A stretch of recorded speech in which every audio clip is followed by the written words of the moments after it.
तो without wasting time आज का वीडियो शुरू करते हैं।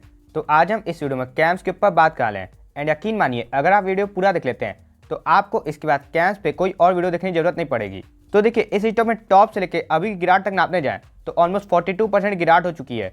तो अगर हम इस बिजनेस को समझते हैं तो ये गिरावट हमारे लिए एक अपॉर्चुनिटी हो सकती है। तो इसीलिए सबसे पहले इस कंपनी के बिजनेस को समझने का प्रयास करते हैं। तो देखिए ये company basically registrar and transfer agent है म्यूचुअल फंड्स के लिए। अगर हम और सरल भाषा में इस कंपनी के बिजनेस को समझने का प्रयास करें तो ये कंपनी कई तरह की सर्विसेज प्रोवाइड करती है म्यूचुअल फंड्स को, जैसे कि report maintenance and data management की सर्विस। तो उम्मीद है आपको इस कंपनी का बिजनेस समझ में आ चुका होगा। अब अगर हम इस बिजनेस के कुछ पॉजिटिव्स के ऊपर बात करें जाए तो देखिए इस कंपनी का सबसे बड़ा पॉजिटिव है कि ये कंपनी अपने सेगमेंट में मार्केट लीडर कंपनी है, जिसके पास ऑलमोस्ट 70% के आसपास का मार्केट शेयर है। यानी कि ये कंपनी ऑलमोस्ट एक मोनोपोली कंपनी है, जो काफी पॉजिटिव साइन आ जाएगा। नेक्स्ट पॉजिटिव साइन आ जाएगा इस कंपनी का मैनेजमेंट, क्योंकि इस कंपनी के मैनेजमेंट के पास काफी अच्छा 25 ईयर्स के आसपास का एक्सपीरियंस है। एंड अगर किसी कंपनी का मैनेजमेंट एक एक्सपीरियंस मैनेजमेंट है तो हम उस कंपनी पे भरोसा कर सकते हैं। इस कंपनी का नेक्स्ट पॉजिटिव साइन है इस कंपनी का स्ट्रॉन्ग क्लाइंट बेस, क्योंकि इंडिया के टॉप 15 म्यूचुअल फंड्स में से टॉप 10 म्यूचुअल फंड्स इस कंपनी के क्लाइंट्स हैं। यानी कि इस कंपनी के पास काम काज की ना कोई अभी कमी है, ना आने वाले समय में कमी होने वाली है।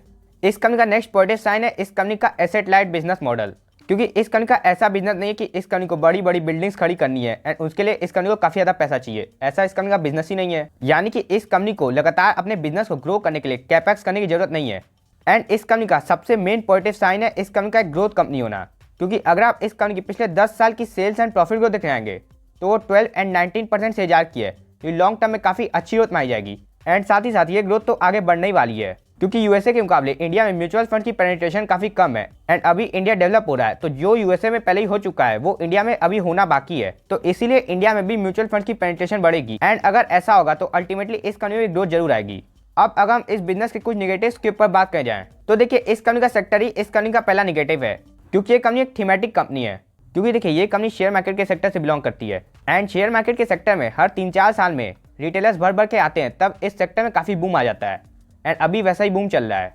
मतलब कि शेयर मार्केट का सेक्टर बेसिक नेसेसिटी का सेक्टर नहीं है, जैसा कि आपका कंज्यूमर सेक्टर हो गया, फाइनेंस सेक्टर हो गया, आईटी सेक्टर हो गया, जिसमें लॉन्ग टर्म में हमेशा ग्रोथ आती रहेगी। तो इसलिए अगर हम इस कंपनी में इन्वेस्ट करने का विचार कर भी रहे हैं तो आई एलोकेशन काफी कम होनी चाहिए।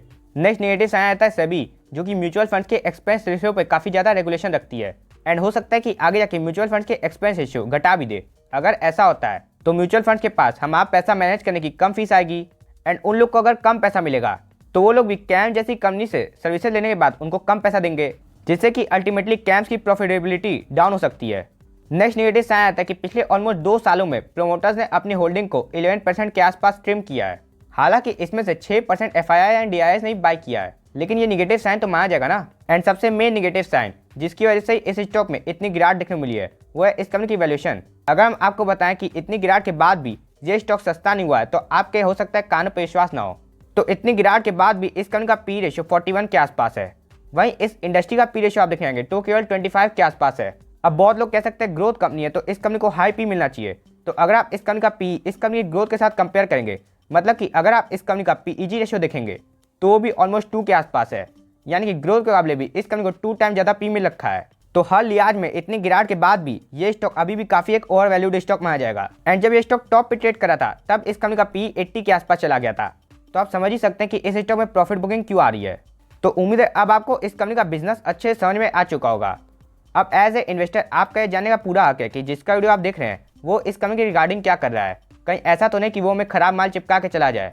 तो देखिए मेरी इन्वेस्टमेंट फिलॉसफी साफ है, हम ऐसे ही सेक्टर्स में इन्वेस्ट करते हैं जिनमें इन्वेस्ट करने के बाद हमें चैन की नींद आ सके। मतलब कि वो सेक्टर रोजमर्रा के सेक्टर हो जिनकी डिमांड कभी खत्म ना हो, जैसे कि आपका आईटी सेक्टर हो गया, फाइनेंस सेक्टर हो गया, केमिकल सेक्टर हो गया, रिटेल सेक्टर हो गया, कंजप्शन का सेक्टर हो गया। लेकिन ये कंपनी इन सेक्टर से बिलोंग नहीं करती है, तो इसीलिए हम इस कंपनी में इन्वेस्ट नहीं करते। लेकिन हो सकता है आपकी इन्वेस्टमेंट फिलॉसफी अलग हो सकता है कि आप ट्रेंडिंग सेक्टर्स में इन्वेस्ट करते हो, तो आप इस कंपनी में इन्वेस्ट करने का विचार कर सकते हैं। लेकिन आपको ध्यान रखना है कि अभी भी इस कंपनी की वैल्यूएशन हाई है। तो अब जानना प्रयास करते हैं कि अगर हम इस कंपनी में इन्वेस्ट करने वाले हैं तो हमें किस सपोर्ट के आसपास इन्वेस्ट करना चाहिए। तो देखिए पिछले कुछ दिनों से ये स्टॉक एक ट्रेंड लाइन को सपोर्ट लेके ऊपर जाया जा रहा है, जहाँ पे ये स्टॉक पहले भी कितनी बार सपोर्ट ले चुका है एंड अभी आज की गिरावट के बाद ये स्टॉक इसी ट्रेंड लाइन के आसपास आ गया है। तो क्योंकि ये स्टॉक अपने सपोर्ट जोन के आसपास है तो हम इस कंपनी में इन्वेस्टमेंट कर सकते हैं। अब बहुत लोग कह सकते हैं वैल्यूएशन हाई है तो यहाँ से और गिर सकता है ना स्टॉक। तो देखिए हम इतनी गिरावट की एक्सपेक्टेशन नहीं कर रहे हैं, क्योंकि टॉप से तो पहले ही 42% के आसपास का डिस्काउंट है।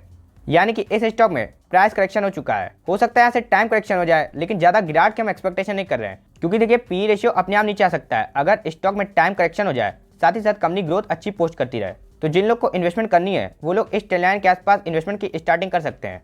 वही मान लीजिए अगर ये स्टॉक इस ट्रेंड लाइन के सपोर्ट को ब्रेक करके नीचे आ जाता है तो फिर इस स्टॉक का नेक्स्ट सपोर्ट 2000 के आसपास आ रहा है। अब ऐसा क्यों? तो आप यहाँ पे देखने का प्रयास कीजिए कि यही लेवल पहले इस स्टॉक के लिए एक बार रेजिस्टेंस बन चुका है, एंड जब कोई लेवल रेजिस्टेंस बनता है तो वही लेवल सपोर्ट जोन भी बनता है। एंड वैसा ही हुआ। देखिए इतनी तेजी के बाद जब ये स्टॉक करेक्ट करना शुरू हुआ तो किस सपोर्ट के आसपास रुका? इसी सपोर्ट के आसपास। यानी कि अगर हमें इन्वेस्टमेंट करनी है तो हम 2300 के आसपास स्टार्टिंग कर सकते हैं, जिसके आसपास ही ये स्टॉक इस समय है। एंड हमें एवरेजिंग करनी है तो हम 2000 के आसपास इन्वेस्टमेंट कर सकते हैं। अब मान लीजिए आपने टॉप पे इन्वेस्टमेंट कर दिया, तो आपको क्या करना है? तो अगर आपकी इन्वेस्टमेंट 5% से नीचे है तो आप इस कंपनी में एवरेजिंग कर सकते हैं। अगर 5% के ऊपर है तो आप केवल होल्ड करने का प्रयास कीजिए, क्योंकि अभी भी आप देख रहे हैं वैल्यूएशन काफ़ी हाई है। वहीं इस स्टॉक का RSI इस समय 37 पे है, यानी कि RSI के हिसाब से ये स्टॉक भी डाउन ट्रेंड में है, जैसा कि हमें चार्ट में दिख भी रहा है। तो एज ए शॉर्ट टर्म निवेशक हमें इस कंपनी कोई छिड़काव नहीं करनी है, क्योंकि शॉर्ट टर्म में हमारा पैसा केवल एक अप ट्रेंडिंग स्टॉक में बनेगा। वहीं लॉन्ग टर्म निवेशक के लिए यहाँ पे एक अच्छी अपॉर्चुनिटी है, क्योंकि ये स्टॉक ने 4 मूविंग एवरेज के नीचे है। साथ ही साथ 200 मूविंग एवरेज का लेवल भी 2450 के आसपास आ रहा है, जहाँ से भी ये स्टॉक इस समय काफ़ी नीचे दिख रहा है। यानी कि इस स्टॉक में एक अच्छा खासा प्राइस करेक्शन हो चुका है। तो जिन लोगों को किसी थीमेटिक सेक्टर में इन्वेस्ट करना है तो वो लोग इस कंपनी में इन्वेस्ट करने का विचार जरूर कर सकते हैं, लेकिन अपना नज़रिया एटलीस्ट 3 से 5 साल का तो रखिए ही। अब ऐसा नहीं हो सकता है कि 1 ही 2 महीने में म्यूचुअल फंड्स में काफ़ी अच्छी ग्रोथ आ जाए। वही देखिए इस स्टॉक की एक ऐसी कैंडलस्टिक हमें काफ़ी कुछ सिखा सकती है। देखिए भोले वाले रिटेल इन्वेस्टर क्या करते हैं, जब कोई स्टॉक भाग रहा होता है तो उन लोग के मन में डर बैठ जाता है कि अरे ये स्टॉक भागे जा रहा है, कहीं ऐसा ना हो जाए कि ये स्टॉक हमसे छूट जाए, तो हम भी इस कंपनी में इन्वेस्टमेंट कर देते हैं। एंड वो लोग टॉप के आसपास ही इन्वेस्टमेंट करते हैं। एंड कोई भी चीज़ लगातार ऊपर नहीं जा सकती, तो वहाँ से जब वो नीचे आती है तो फिर रिटेल इन्वेस्टर्स को काफ़ी तगड़ा झटका लगता है, एंड वो लोग उस स्टॉक से लॉस में एग्जिट कर जाते हैं। एंड वहाँ पे DIIs एंड FIIs फायदा उठाते हैं, क्योंकि अब वो स्टॉक चीप हो चुका है, तो वहीं पे वो लोग इन्वेस्टमेंट करते हैं। तो एज ए रिटेल इन्वेस्टर हमें जरूर ध्यान रखना है, जब भी हम किसी कंपनी में इन्वेस्ट करें तो टॉप से काफ़ी अच्छा डिस्काउंट हो, एटलीस्ट 20-25% के आसपास, जिससे कि मार्जिन ऑफ सेफ्टी आ जाए। एंड अभी इस स्टॉक में वैसी मार्जिन ऑफ सेफ्टी दिखती है, तो इसलिए हम चाहें तो इस कंपनी में इस समय इन्वेस्टमेंट करने का विचार कर सकते हैं, अगर हमें इस कंपनी में विश्वास है। एंड अगर हम इन्वेस्टमेंट करते हैं तो हम इस कंपनी की अपने पोर्टफोलियो में मैक्सिमम एलोकेशन 5% के आसपास की दे सकते हैं। उससे ज़्यादा एलोकेशन मत दीजिएगा, क्योंकि ये कंपनी थीमेटिक कंपनी है। तो उम्मीद है आपको वीडियो पसंद आया होगा। तब तक के लिए आप हंसते रहिए एंड मुस्कुराते रहिए एंड इन्वेस्ट जरूर करते रहिए। तो मिलते हैं नेक्स्ट वीडियो में, तब तक के लिए दिस इज सिद्धांत साइनिंग ऑफ।